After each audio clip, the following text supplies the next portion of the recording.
गांव में क्यों नहीं आती थी भाटी राजपूतों के यहाँ बारात।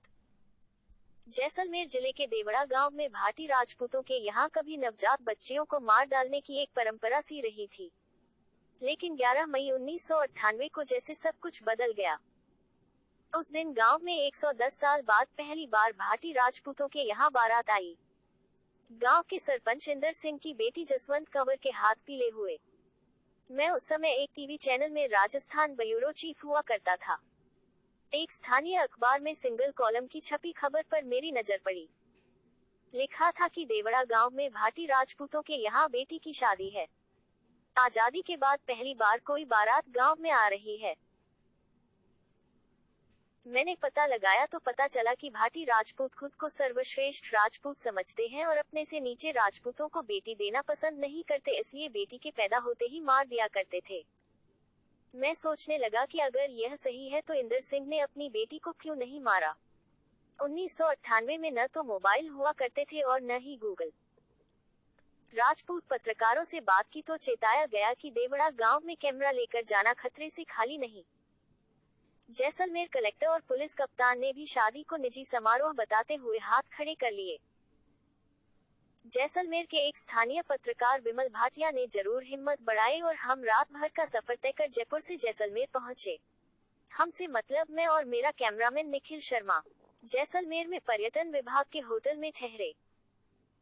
संयोगवश होटल का एक कर्मचारी मिल गया जो बारात का सामान लेकर देवड़ा गांव जा रहा था और जिसकी नजर हमारी सुमो गाड़ी पर थी। वह इंदर सिंह का दूर का भतीजा लगता था। बात हुई और उसने हमारी सुमो गाड़ी में बारात का सामान भर दिया। हम देवड़ा गांव पहुंचे। सरपंच इंदर सिंह की हवेली पर बारात का सामान उतारा गया। इंदर सिंह से हमारा परिचय करवाया गया। उन्होंने कैमरा बंद रखने की सख्त हिदायत दी, जिसमें चेतावनी का पुट शामिल था। ऐसे में गांव के प्राइमरी स्कूल के मास्टर काम आए। मास्टर अपना तबादला जयपुर चाहते थे और मैंने मदद का भरोसा दिया। बदले में मास्टर साहब ने इंदर सिंह को समझाया और हमें इंटरव्यू देने को तैयार हो गए।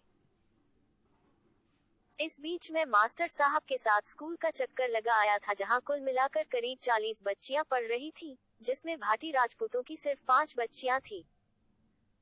मास्टर जी ने हमें गांव की बूढ़ी दाई से भी मिलवाया, जिसने बातों बातों में नवजात बच्चियों को मार डालने की पुष्टि की। उन्होंने हमें इंदर सिंह के घर के पीछे बना कुआं भी दिखाया, जो लगभग सूखा पड़ा था। यह कुआं न जाने कितनी नवजात बच्चियों की हत्या का गवाह रहा है। इंदर सिंह इस शर्त पर इंटरव्यू देने को तैयार हुए कि हम उसके बाद वहां से निकल जाएंगे। अगर नहीं गए तो राजपूत लड़के हमें जबरन निकाल देंगे। मैं इंदर सिंह को उसी कुएं के पास ले गया।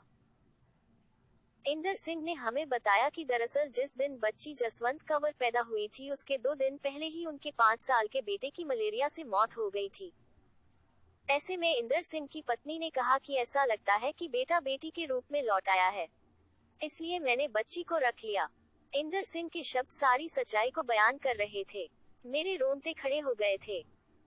खैर, वहीं हमें पता चला कि बारात सिरोही जिले से आई है और गांव के स्कूल में ठहरी है। हम स्कूल पहुंचे। दूल्हे के पिता ने हमें रोका तो हमने कह दिया कि इंदर सिंह जी ने भेजा है और उनका इंटरव्यू भी दिखा दिया।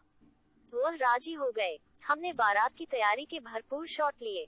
बारात के साथ निकले। घोड़ी चढ़े दूल्हे का इंटरव्यू लिया। बारात इंदर सिंह की हवेली पहुंची। कैमरामैन से मैंने कह दिया था कि दूल्हे का तुरंत मारना कैमरे पर हर सूरत में कैद होना चाहिए। छुपते छुपाते कैमरा चला रहा। कैमरामैन अति उत्साह में दूल्हे के आगे पहुंच गया। इंदर सिंह की उस पर नजर पड़ गई। बारात हवेली के भीतर दाखिल हो गई थी।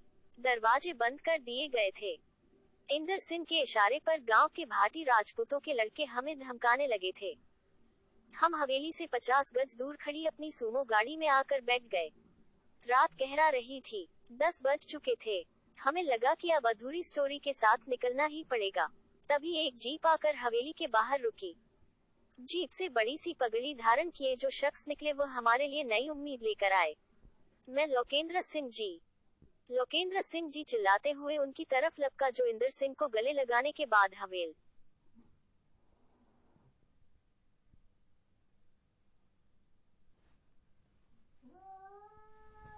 मर गया कुत्ता, रुक गया हरामखोर साले।